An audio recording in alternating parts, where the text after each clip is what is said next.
Jason Palliser here. In this video, we're going to be talking about how do I purchase properties and not have to use my money or my credit. Okay. So how can I purchase a property without using my money or credit?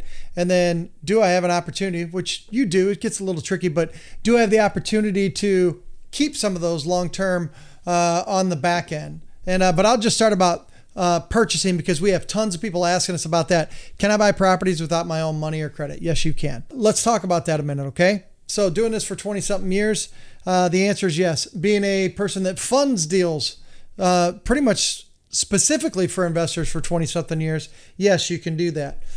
So what are some things that you need to know and understand? If you're trying to do this, you're getting started and maybe you just don't have the financial capacity, maybe your credit isn't where it needs to be, whatever, then you need to really listen in here, okay? And before I forget, subscribe to the channel, hit the bell. When we drop new good stuff, you're going to get it automatically, okay? And so don't forget to do that. And if you have questions, put them in the comments below. And if you need any help, just raise your hand for them. We're here to help you, okay? But let's talk about this.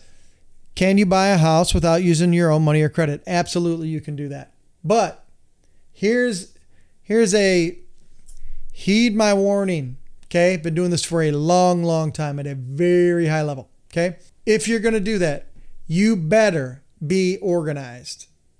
Do not do this, because I've been a hard money lender for 16 years now, and this is what I mostly get. And I think you'll get the feel of where I'm going, and then let's repair this, okay? Hey Jason, hey, I got this deal. It's on 123 Candy Lane. I think I can get it for around 50 grand. Needs about 30 grand of work. I think it's worth 100 when I'm done. Hey, can you lend some money on it? It's a pretty good deal. Let's dissect this together. Where were the mistakes made? Mistake number one, give the full address. Yes, they're going to have to bleep that out. Sorry, sorry, man. I get pissed off. Give me the whole address. You make me do work as a lender? Let me show you. You don't have any money.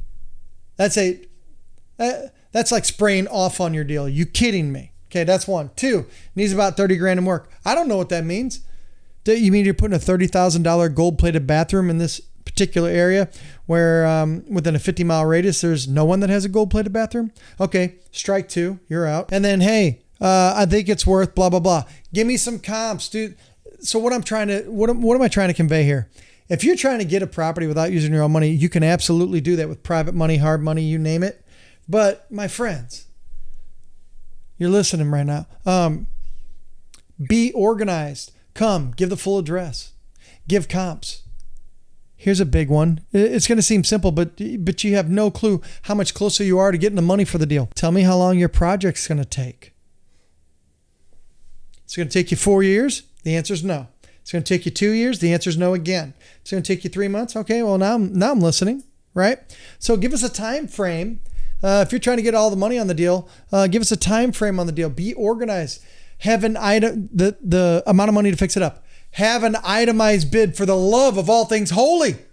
Have an itemized bid. I don't know what you're going to do to the property. I don't know. For all I know, you're going to put everything back together. Well, the boards are on the floor. We're going to put them back in place, and I'm going to secure it with bubble gum. The answer is no. Okay, so I need you to have an itemized bid. Here's a kiss of death. And I taught a guy in my hometown of St. Louis, and I'll keep his name quiet because he came to me the exact wrong way. He caught me on a day where I said, "Can I teach you something? I've done thousands of transactions. Can I teach you something, sir?" And he goes, "Yeah." And I go, "Do you know who I am?" And he goes, "Yes, I know who you are. That's why I came to you. Because I've been doing it for a very long time in my hometown of St. Louis." And I go, "You don't come to me as a hard money lender with an incomplete address. You don't come to me saying I'm going to be my," and I hope you're listening right now. Do not, if this is the first time you're doing it, or if you're trying to get all of the money here, which I'm trying to help you, do not say I'm going to be my own general contractor. That is the number one kiss of death for anybody that's going to lend private money. Oh, so wait a minute. So you want all the money on a deal, so you have no skin in the game. And, you didn't give me an itemized bid, so I don't really know what you're going to do. Oh, and now you want to be your own general contractor where you can fudge the numbers so that you can get a little bit of extra money so that you can pay me the payments back with the money that I just gave you? Are you freaking kidding me? So now that we established all the things that I know half of you would probably try and do if you're just getting started, now let's peel this back and do it a little bit differently. 1, give the full address. 2, itemized bid. 3, have a non-interested third party be your general contractor. Okay.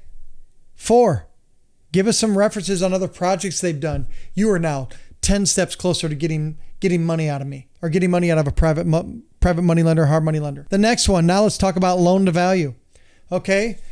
If your purchase price and your fix up, so the purchase money amount and your fix up money amount added together, if they're about 60, 65%, sometimes 70, if you catch somebody in a really good mood and they're a good private hard money lender, and I'm not saying that if they don't, they're bad. It's just they have different policies. Like if you ran across somebody like me, I may give you all the money. So if you're all in between purchase and fix up at 60, 65% or less, I may give you all the money.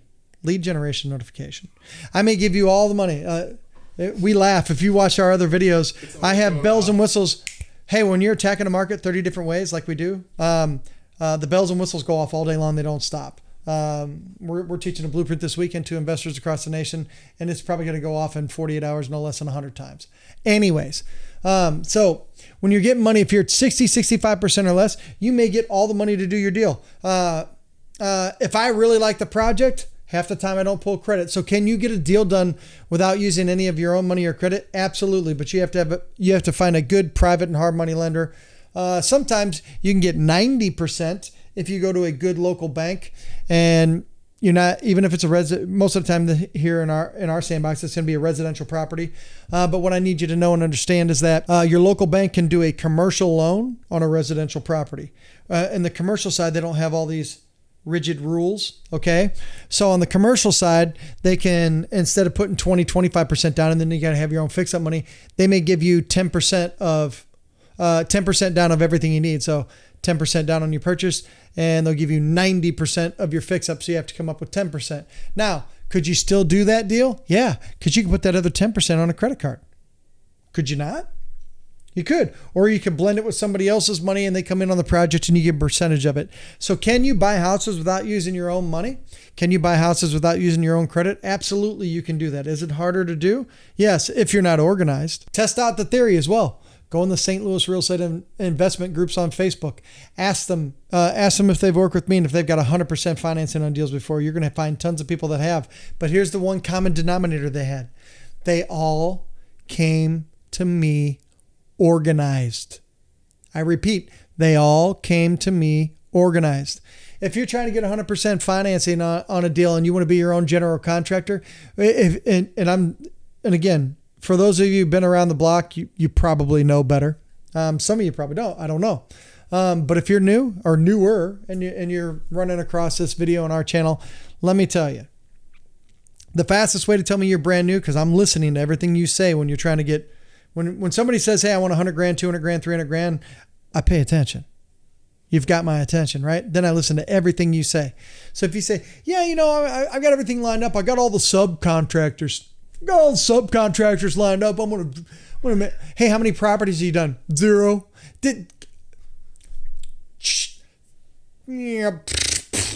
Boom! You just blew up your deal. It ain't gonna happen. Okay. So I'm trying to avoid that. Now, can you get away with that with me and get 100% financing after you've done 3 or 4 deals with me? You've established a track record. Yeah, we can try and dip our toes in that water. But if you're trying right out of the gate to talk to people and say, I'm going to be my own general contractor, that is probably the number one kiss of death on can you buy a property without using your own money or credit. Right out of the gate, you just made it. Even if it's one of the best deals I've seen all year, you've blessed my eyeballs with an amazing deal. Probably not going to lend you the money, or I'm going to severely restrict it, because you already told me by design that honestly, that you don't know what you're doing yet. And so I'm trying to help you avoid that here. So can you do that? Absolutely. Can you get it 100% financing without using your own money or credit? Absolutely. Can you blend it if somebody's going to give you 90% with a credit card? Yeah. Can you blend it with somebody else that could partner with you on a deal? Of course you could. If you have a house with tons of equity, are you listening to me? Or you have your own primary home that's free and clear, has tons of equity. Tell them, say, hey, what if you lend on this house and I also let you put a lien, and they can put it for a lot more than what they're needing back. Hey, I'll slap a $40,000 lien against my house. I'm going to get this deal done. It's a good deal and I'm going to make money. Go ahead. I don't care. I'm not selling my house anytime soon. If your house has equity, that is a way for somebody like me. I've done that tons of times where people have come to me like, hey, I know you might have me put 10% down on this deal or whatever. What if I put up my house as collateral? And then I just find out what they owe on their house, if they do owe anything, what they owe on it, what the equity is. And if I'll be a second mortgage on a house that has tons of equity. Now you've just got yourself a deal where you have no money out of pocket. You fix it up, put it on the market, you sell it, make money. Game over, right? Doesn't that sound like fun? Now, having said that, can you get it without using your own money or credit? We've established that yes, you can if you approach it the right way. I'm trying to make sure that you're polished and you're doing this the right way, right? But then secondarily, because most of the time, if you're doing that, you're probably going to fix it, flip it, and make a chunk of money, right? Which is what we're here for. We're trying to make you sharp. And now we're playing in the sandbox that I have the most experience in because I've done it the longest, which is financing, right? But here's the other thing. Sometimes you want to fix it up and then maybe on the back end end up keeping it. Can you do that without using your own credit or money? Yeah. You get private money or hard money, like I just explained, to bring in a good deal and get 100% financing. Once it's fixed up, you can go straight over to a local bank. Now, if you try and get Fannie Mae, Freddie Mac financing, the good, I know that interest rates are an investment property right now because I looked it up on bankrate.com. They're 4.75. Okay, well, then you're going Fannie Mae, and then they're going to pull your credit. Now you've used your credit. Okay? End of story. So that was a nice quick little Red Riding Hood story for you. Boop, done. Wolf tried to eat her. Okay? Now let's go the other route. Okay? If you got the private hard money, all the money and didn't use your own money or credit, if you go to a local bank and talk to the commercial banker there, even though it's a residential house, talk to the commercial banker, okay? And say, hey, look, I want to establish a relationship with you and do lots of deals. I have this one here. I just need to get rid of my higher interest rate private money or hard money loan. That makes sense to a commercial banker. And it's got equity in it. Because now that I fix it up, it's got some equity in it. Can I do that through you and pay it off? And we do it through my company name. So if you do a commercial loan, 90% of the time, they don't show up on your personal credit. Did you hear me? So can you do a deal start to finish and keep it without using your own personal credit? Yeah. If you go to a local commercial banker and show them you have equity and say, hey, I want to create a relationship with you if you're new to this. And here is one secret that you don't get, but you won't hear anywhere else ever. Do you know what commercial bankers love to hear if you're creating a relationship with them or if you're just trying to find a way to see if they can see it your way? Commercial bankers love deposits. Say, hey, look, I'll just start doing all my real estate business at your bank. I'll go ahead and throw some deposit, 2, 3, 4, 5, 6 grand, and I'll start running all my deposits through you. You say that, they lean forward in their chair. They love that. You know why? Because their committees that they go to get these loan approvals from love deposits. So, I'm a banker, but I also work with other banks on deals that I do. And I work with them. And since I've been a banker and I've taught and I've spoke nationally on the subject that we're talking about right now, I know that they love deposits. So the first thing I say is like, hey, I want to do a bunch of deals with you. You already know who I am. You already know what I'm about and what I'm doing. But I just want to establish right now, you tell me right now, do you want 5 grand, 10 grand, 15 grand, 20 grand? I'll put it in your bank account. Now, if you're getting started, you may not have that stuff, but you broach the subject with them, say, hey, I'm going to start putting deposits in here. In fact, can I get this financed on the commercial side so I don't have to use my own regular credit? And since I have equity, can I pull 10 grand out and just simply plop it in the bank? By the way, I love the word plop. Plop's a good one. It's a good one. Safe. Just nice, easy word. I don't get flagged by YouTube and everybody, right? So can I pull some extra cash out because I have equity and plop it in your bank? And now we've started our deposit relationship because those commercial bankers can now lend out 10 times what your deposits are. And their committee sometimes says, hey, you've done several deals with this person. Ask them to put some deposits in before we approve the next deal. So take this, file it away, and take what I've told you and do it the right way. And no pun intended, maybe a little bit, take it to the bank. See you next time.